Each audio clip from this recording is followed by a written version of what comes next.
يا ولدي اسمع مليح الكلام اللي نقولك، وخليه ديما يظن في وذنك.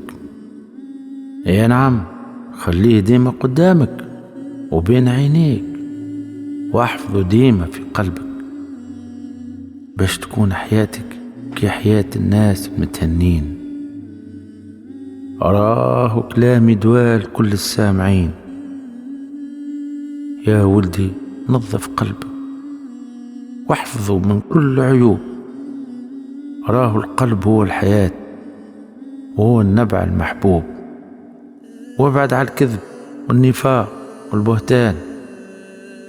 اي نعم، ابعد على الكلام اللي فيه لف ودوران،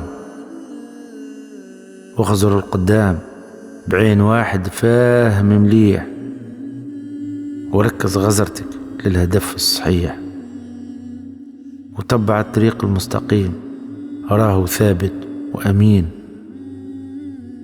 وما تميلش لا يسار ولا يمين، وما تمشيش في طريق الظالمين.